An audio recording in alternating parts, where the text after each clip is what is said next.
Welcome to Easily Entertained, a show dedicated to appreciating all the best parts of entertainment. My name's Bryson Olson, and I'm a filmmaker and a lover of all forms of storytelling. Here I will bring you along as we critique and analyze stories with a more positive take on why we enjoy them, and bring a new appreciation to the world of entertainment.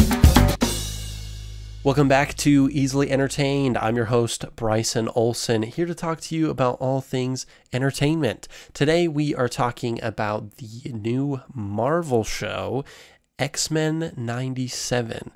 I say kind of new. It is a new show, but it was kind of continuing on from the 90s X-Men series, which I think it's kind of fun that they kind of brought it back to continue the story and give us something a little bit new and give us some kind of nostalgia, defy our expectations, and give us a little bit of hope for Marvel's universe and their properties, as I feel like a lot of people, myself included, have kind of felt like the latest bits, whether the shows or the movies, some of them have just been a bit lackluster. Some of them have been pretty good, like the Loki series. I thought that was fantastic for its season 2, but like What If was maybe not as great, and some of the movies are kind of not hitting like they used to. So it's good to kind of have some of it brought back. And speaking of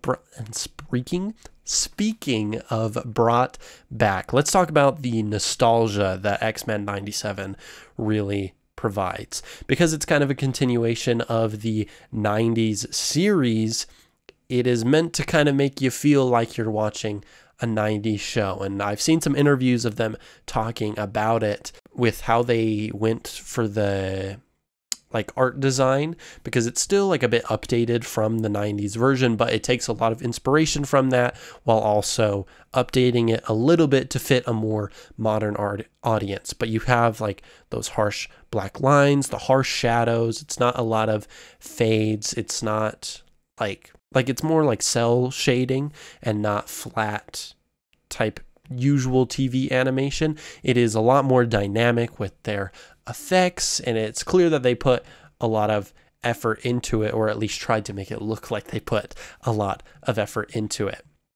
And it just looks like it came directly out of the 90s. And I think what kind of helps a little bit with that now, with that nostalgia, is that occasionally throughout, especially the last couple of episodes, you see characters from other 90s Marvel animation that really help tie the world together. Things like the Avengers, Spider-Man, Doctor Strange, Black Panther, with like slightly updated designs, but still nodding to that original 90s feel. And I think it's really fun. I like that they're able to still capture the essence that made the 90s version so well loved and so well remembered, that they can target it and shift it just slightly to a new audience, as well as targeting that old audience, and still leaving people feeling pretty good about the show. I feel like a lot of people, like when reboots of this kind of nature happen, they're like, well, it doesn't have that same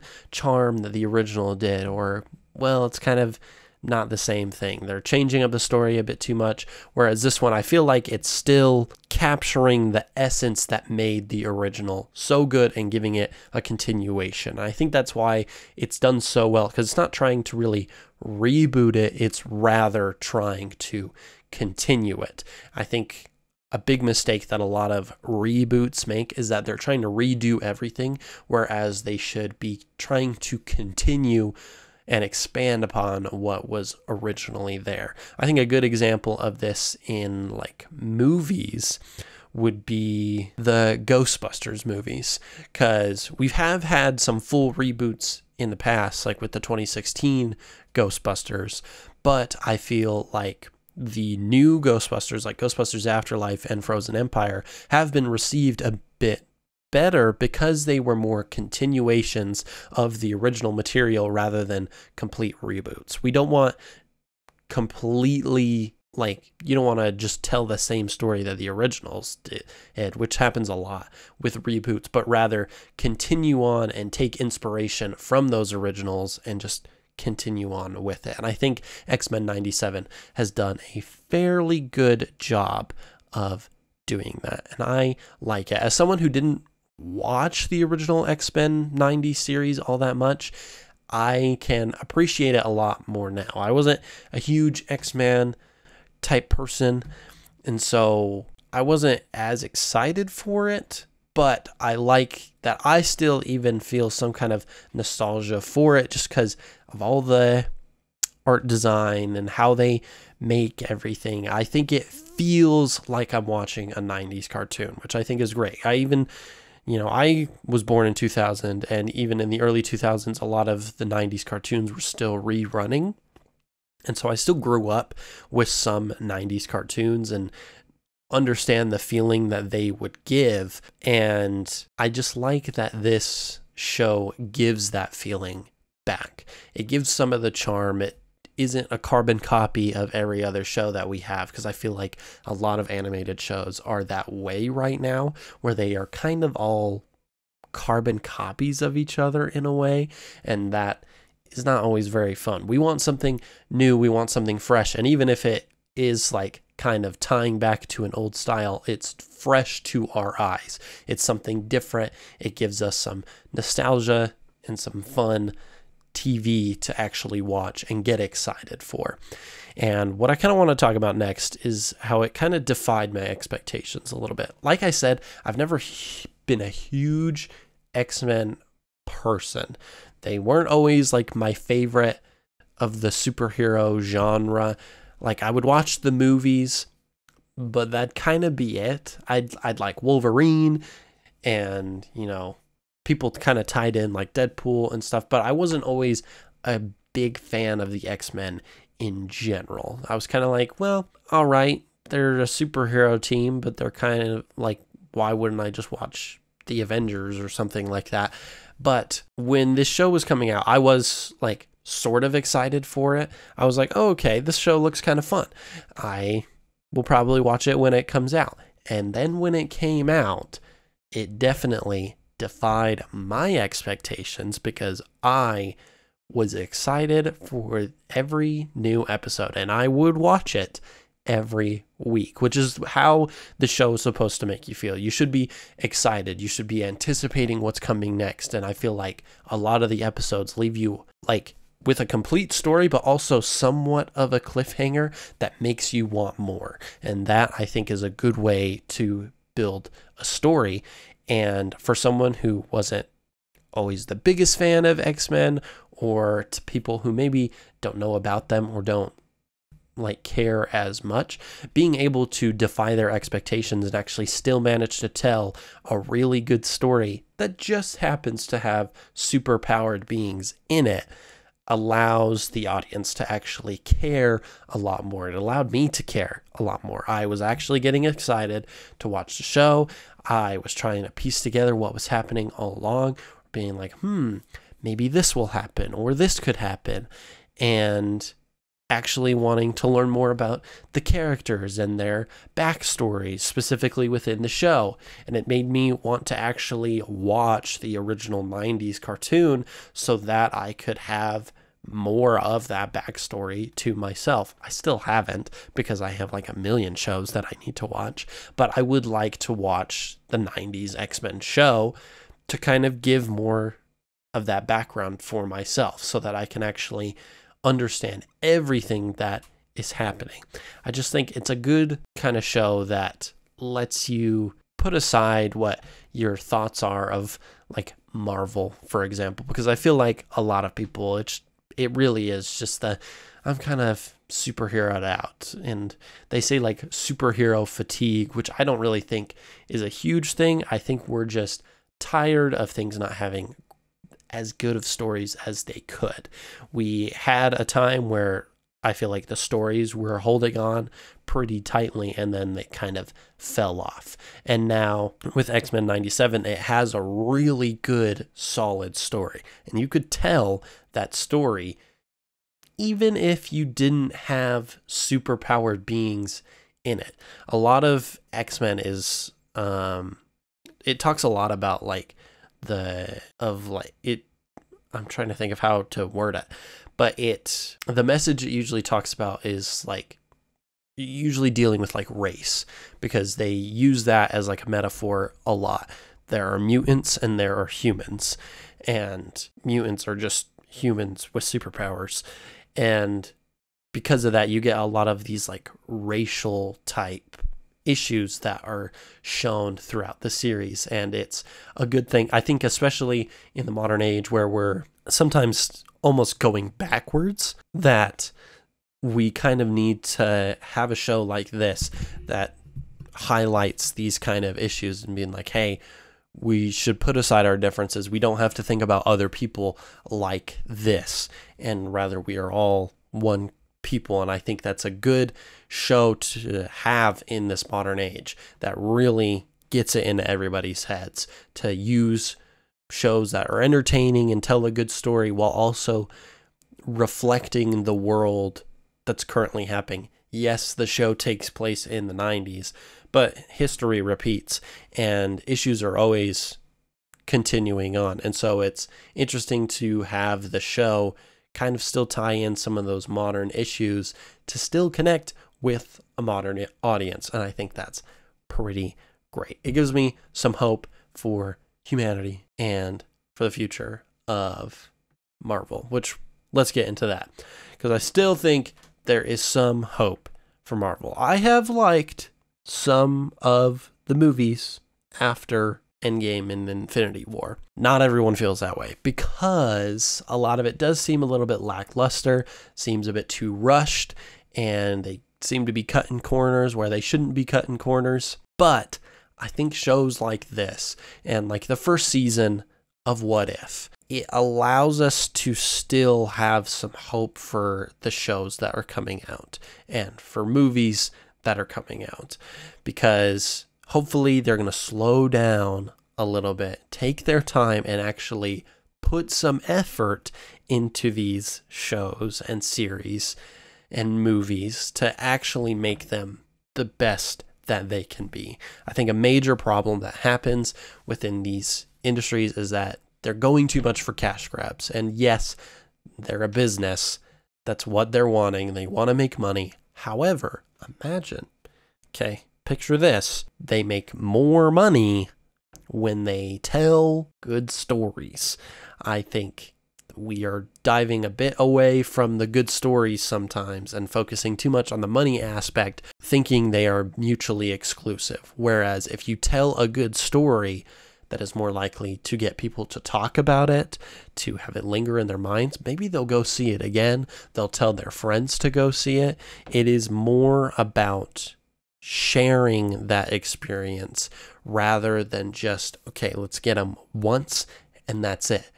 If we get them in the seat, that's all that matters. What you should be wanting is for them to talk about it. Word of mouth is a big thing. That's why I feel like A24 films have been doing so well. They don't have a huge marketing side of things that it seems like. They'll have trailers occasionally, but like when I watched Civil War, I didn't even realize that was coming out until I saw a trailer for it a week prior and was like, oh, this looks really interesting. I want to go see it.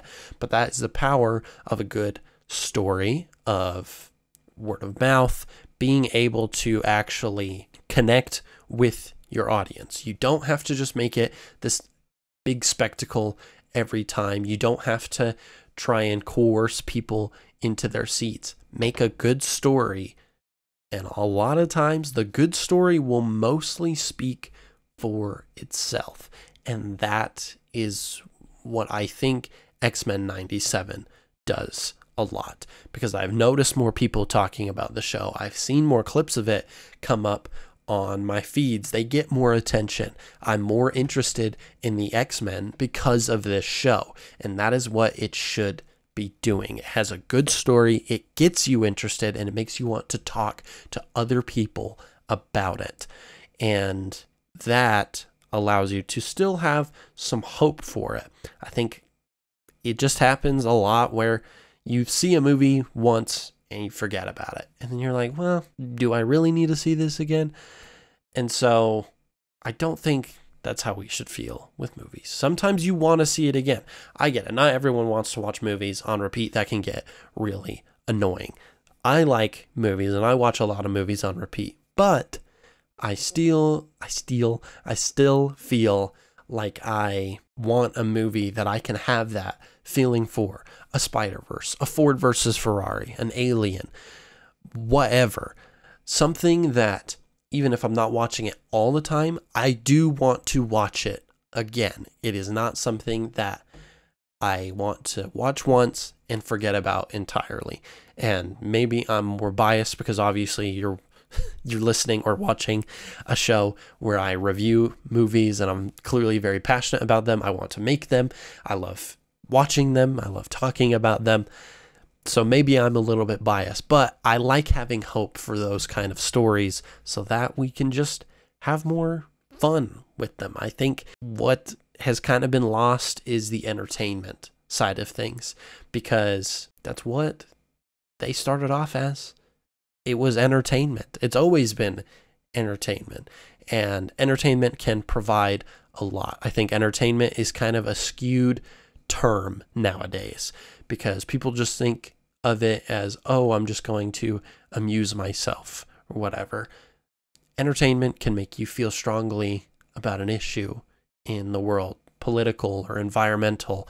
It can make you reflect on yourself. It can have you feel emotions, empathy for another people. It is not just about being amused. Yes, you can have fun with entertainment, but entertainment is so much more than that. That's why this show is called Easily Entertained, because it just impacts a lot more than just, oh, I really liked this show. No, we're entertained because it provided something for us. X-Men provides a lot of political commentary, especially on racial issues. It makes you think, oh, maybe Magneto is right. They are being really oppressed and they should fight. But also, sometimes that's really bad. Maybe we shouldn't be doing that as extremely as they're putting it, but sometimes you need to be extreme, and it goes back and forth. There's a lot of complexities to it, and it makes you think. I like that X-Men 97 makes you think, and it changes how entertainment is really thought of in the modern era. I think it's a good piece of media that people can learn a lot from, even if you're not a big Marvel fan, you're not a big superhero fan, you don't care about the X-Men or whatever. It has a lot to say, even if it doesn't say it outright. It makes you think, and if you're looking at it in that kind of lens, it'll open your mind. And I think it's a show that will leave you easily entertained. So thank you for listening to this episode. Before we go, we have our rating, which, if you don't know, the Easily Entertained rating scale, because, we can't just go 1 through 10. That is a little ridiculous. When you're entertained by so many things, you have to have a different kind of scale. So we have, from least to worst, it is garbage, once is fine, right mood, quotable, go to, and all day, every day. And I would put X-Men 97, I would say, at a go to. The only reason I'm not putting it at an all day, every day is probably because I don't have much of the context of the original show. I think had I watched that, I may have it at an all day, every day. But right now is just a go to until I watch the original 90s series, and then maybe it'll change. So X-Men 97 rating, go to. And then we also have our question of the week. If you don't know about our question of the week, it is a question to kind of get you involved in the discussion. If you want to reply in the comments on YouTube, on Spotify, Instagram, TikTok, wherever, we want to hear your response to this week's question. What is your favorite X-Man or X-Woman, whatever, member of the X-Men team, one of the mutants? We want to know who is your favorite. Personally, I probably got to go with Kurt Wagner or Nightcrawler, because his power is teleportation, and I think teleportation is awesome. Probably the best superpower, not even probably, it is the best superpower because you can do so much with it, and I think it's awesome. You can go so many places, even if you're limited by, you have to see where you're going, you can still just keep on teleporting, and I think that is awesome. Teleportation is just fantastic superpower, and I think Kurt in the show and any other X-Men properties. I just feel like he's such a good soul. I like that he's always looking out for people. He's trying to make sure everyone is safe. And, you know, I really like that. So, Nightcrawler is going to be my favorite X-Men. Let us know who is your favorite. And with that, that is the end of the episode. Thank you so much for listening or watching. If you're on YouTube, be sure to give us a follow so that you can be notified of all the latest episodes. Give us a follow on Instagram or TikTok as well to get some even more fun entertainment media like movie trailer reactions. You get the question of the week and rating even if you didn't watch the episode. It's always a good time. So go check us out on there. And until next time, we will be leaving ya. Bye. You have been entertained.